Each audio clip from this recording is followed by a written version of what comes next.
नमस्कार मैत्रिणींनो, मी सुप्रिया फडणीस ह्या नवीन व्हिडिओमध्ये मी तुमचं स्वागत करते. पुन्हा एक नवीन चर्चा मला तुमच्याशी करायची आहे किंवा मला बोलायचं आहे तुमच्याशी. तर एक नवीन विषय घेऊन मी तुमच्यासमोर येते आहे. हे माझे विचार आहेत, कदाचित तुमचे वेगळे असू शकतात. आपण फक्त विचारांची देवाणघेवाण करतो आहे. मानलं पटलं तरच ते ऐकायचं आहे, नाही तर मग सोडून द्यायचे. नवीन विषय माझा असा आहे की आता श्रावण महिना जवळ येतो आहे. आषाढाचा पाऊस तर भरपूर सुरू आहे आणि तो झाला की श्रावण महिन्याची रिमझिम पावसाची सुरू होईल. श्रावण महिन्यामध्ये आपली व्रतवैकल्य सुरू होतात. या व्रतवैकल्यामध्ये आपण आपलं मंगळवार, मंगळागौर म्हणा किंवा शुक्रवार अशी सगळी हळदीकुंकू आपली सुरू होतात आणि मग आपण सवाष्णी पुजतो, जेवायला बोलवतो, त्या भरतो. तर माझं तुम्हाला मी नेहमी सांगते की माझं मंडळ होतं आणि मंडळामध्ये सगळ्या प्रकारच्या बायका असतात की सवाष्णी असतात, तसेच विधवा असतात, कुमारिका असतात, सगळ्या प्रकारच्या बायका असतात. प्रश्न असा आहे की आपण ज्या सवाष्णी जेवायला बोलवतो, बऱ्याचदा असं होतं की जातीमधल्याच बोलवल्या जातात. समजा एखाद्या ब्राह्मणबाईनं मराठा समाजातली बाई जेवायला बोलवली, तर तसं कधी होत नाही. किंवा मराठा समाजातल्या बाईने ब्राह्मण समाजातली बाई जर जेवायला बोलवली तर कदाचित ते होऊ शकतं, तसंही होऊ शकतं. पण जनरली असं होतं की बऱ्याचदा ब्राह्मण समाजातलीच बाई बोलवली जाते किंवा ज्या त्या जातीमध्ये ज्या त्या जातीतलीच बाई बोलवली जाते. मला हे थोडंसं चुकीचं वाटतं. सवाशीण म्हणलं की ती कोणीही आली जिला नवरा आहे अशी स्त्री ही सवाशीण झाली. आणि विधवा कुणाला म्हणतात तर नवरा नाही तिला. पण आपण जरी वेगवेगळ्या जातीतल्या बायकांना जर जेवायला का आपण बोलवतो तर कॉन्टॅक्ट वाढतात, एकमेकांमधले कॉन्टॅक्ट चांगले व्हावेत म्हणून आपण जेवायला बोलवतो. गंमत अशी आहे की जातीमध्येच फक्त आपल्या जातीत बोलवायचं आणि मग इनडायरेक्टली इतर जातीतल्या नको म्हणायचं, तर हे सुद्धा भांडणाला कहारच आहे. तुम्ही सवाशीण नवरा असलेली स्त्री म्हणजे सवाशीण, मग तुम्ही दरवेळेस वेगवेगळ्या जातीतली बाई जर आपण बोलवली त्यांना पण आपल्याबद्दल आपुलकी वाटते. मी तर म्हणते घरात काम करणारी जी आपली बाई आहे की जिच्यामुळे आपलं घर स्वच्छ राहतं, अशी बाई जर ती सवाशीण असेल तर तिलासुद्धा जेवायला वाढावं, सवाशीण म्हणून पुजावं, या विचारांची मी आहे. उलट आपण अन्नदान करतो तर त्या बाईला खुश करावं, तिची ओटी भरावी, तिला नमस्कार करावा, ब्लाऊज पीस, साडी काय तुम्हाला द्यायचं असेल तर तुम्ही मनापासून द्यावं, कारण ती सवाशीण असते. त्या पैशांचा वगैरे तिला उपयोग होऊ शकतो. जाताना आणि डबा मुलांसाठी बांधून द्यावा. हे खरं दानधर्म की जिथे विचार केला जात नाही ही कुठल्या जातीची आहे, ही या जातीची आहे असा. आजकाल सगळेच बदलत आहेत. ब्राह्मण जरी मी मगाशी म्हटलं तरी ते तसं नाही, सगळेच सगळ्यांना बोलवतात आजकाल. पण तरीसुद्धा अजूनही जुन्या प्रवृत्तीच्या ज्या आहेत बायका त्या अजूनही तसं करतात की आपल्याच जाती धर्मातली बाई बोलवणार आणि तिला पुजणार.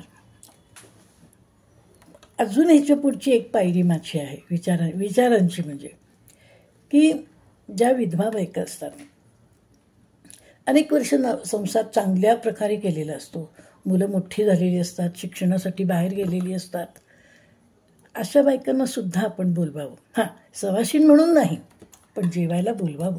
एक सवाशीण असली तर एखादी बाई अशी पण बाजूला असावी.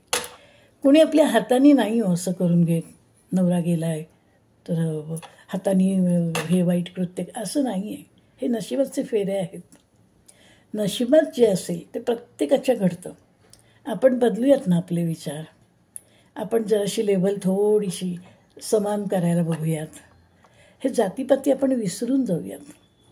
बघा तुम्ही वेळेला शेजारी जर कोणी असेल वेगळ्या जातीचा तर तोच धावून येतो. तुम्हाला गंमत म्हणून मी सांगते, आणि गंमत नाही, हे खरी घडलेली घटना. तुम्हाला तर माहिती आहे, मी पडले, माझा हात फ्रॅक्चर झाला होता, त्याचा मी तुम्हाला फोटो टाकला होता. सगळी डावी साईड, उजवी साईड माझी आपटून निघाली होती आणि मी 5 महिने अक्षरशः बसून झोपून काढले.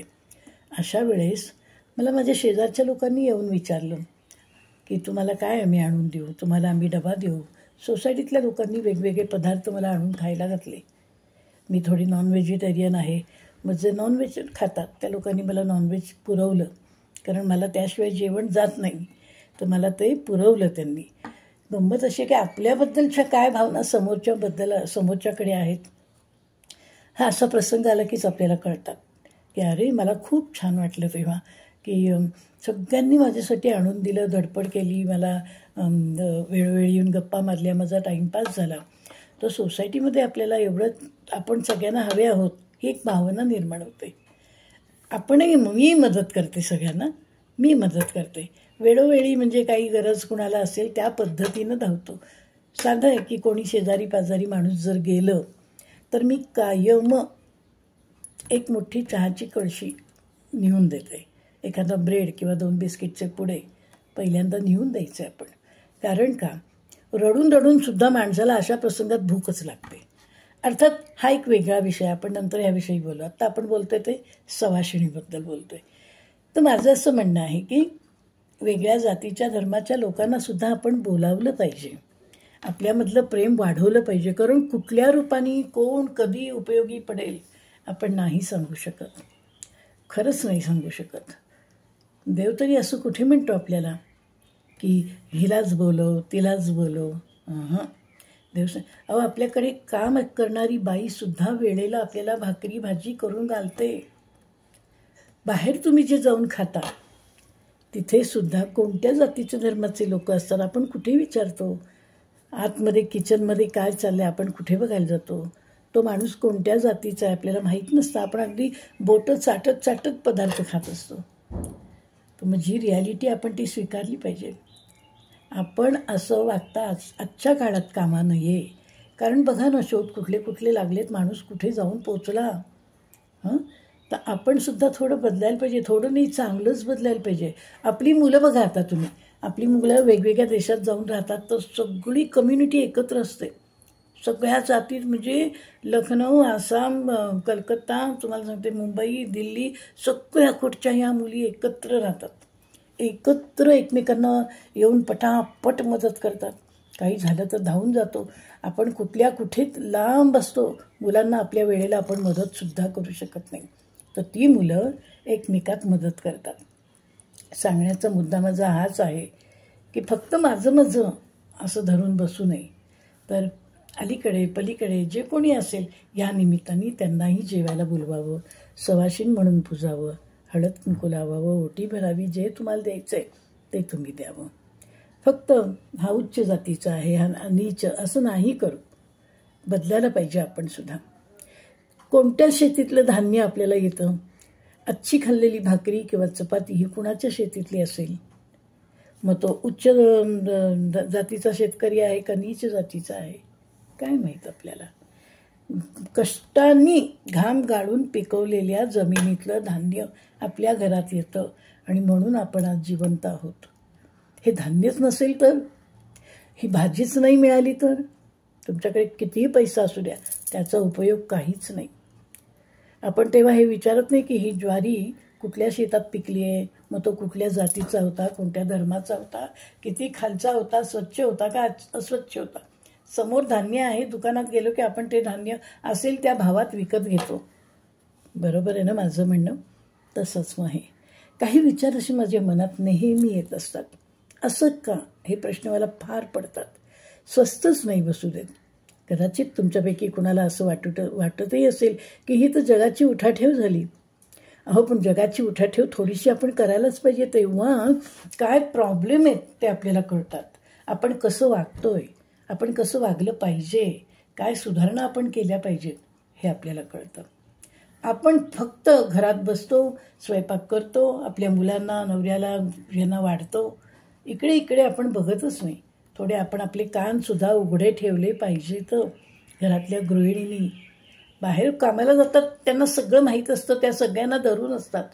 घरात बोलवतात, जेवायला पार्ट्या देतात, हॉटेलमध्ये जातात, सवाष्णी म्हणून घरात बोलवतात, गिफ्ट देतात.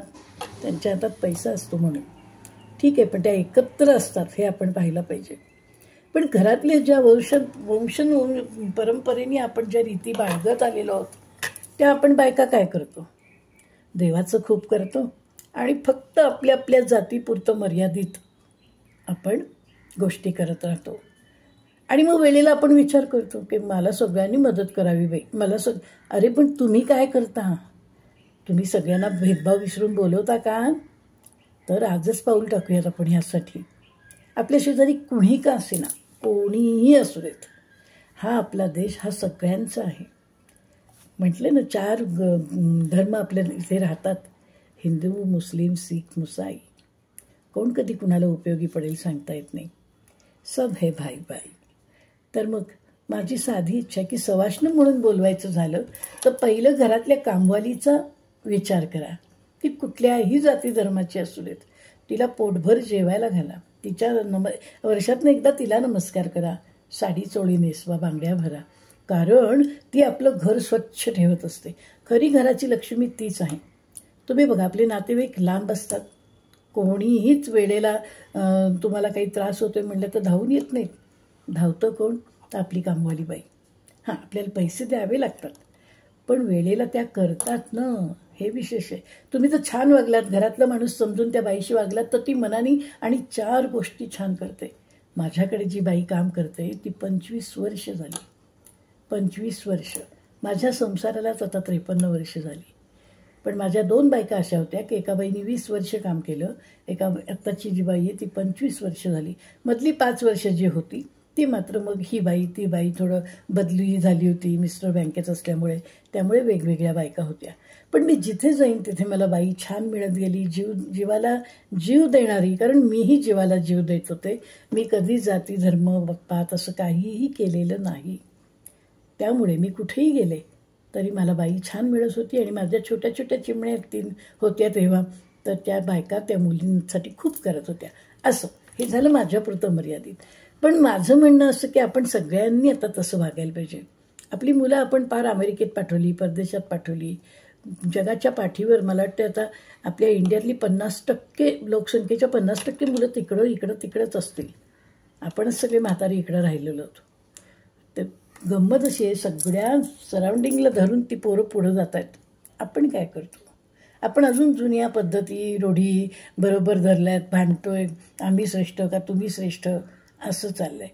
असं नाही केलं पाहिजे. आपण आता सगळ्यांना धरून पुढे जाऊयात, सगळे मिळून आपण फाईट करूयात, सगळे मिळून उभं राहूयात सगळ्यांसाठी. त्यामुळे मुळात मग इथूनच सुरुवात करूयात. हा तर छोटीशी गोष्ट आहे की घरामध्ये आपण जेव्हा जेवायला बोलवतो त्याबरोबर आपण एखादी आपल्या जातीची, एखादी दुसऱ्या जातीची, एखादी दुसऱ्या धर्मातली बोलवा ना सगळ्यांना. काय बिघडतंय? हम सब एक असं राहूयात ना सगळे, असं मला वाटतं. हा विषय म्हणजे बरेच दिवस डोक्यात येत होता, बरेच दिवस. पण ते आता अलीकडे मी नवीन नवीन विषय घेऊन तुमच्यासमोर येते. नुकतेच टाकलेत, त्याला त्या पद्धतीनं लोक वाचतायतही, त्याला व्ह्यू पण मिळत आहेत, सबस्क्राईब पण होतं आहे, शेअर पण केलं जातं आहे. तर माझी तुम्हाला तेच विनंती आहे, थोडं बदलूयात आपण, थोडी सुरुवात इथून करूयात. कोण कधी उपयोगी पडेल सांगता येत नाही. मैत्रिणींनो, कसा वाटला माझा विचार? आवडला का? आवडला असेल तर पुढे जाऊयात. याला आपण एकजूट म्हणूयात का? एकजुटीनं राहूयात, सगळ्या मस्त राहूयात, एकमेकांशी मदतीला धावून जाऊयात, सगळ्यांना उपयोगी पडूयात, आपले आपले धर्म पाळूयात, आपल्या आपल्या पद्धती पाळूयात, पण सगळ्यांना सामावून घेऊयात त्यात. हां, पटतंय का? पटत असलं तर लाईक करा, शेअर करा, सबस्क्राईब करा आणि भरभरून माझे व्हिडिओ सगळ्यांना पाठवा. नमस्कार.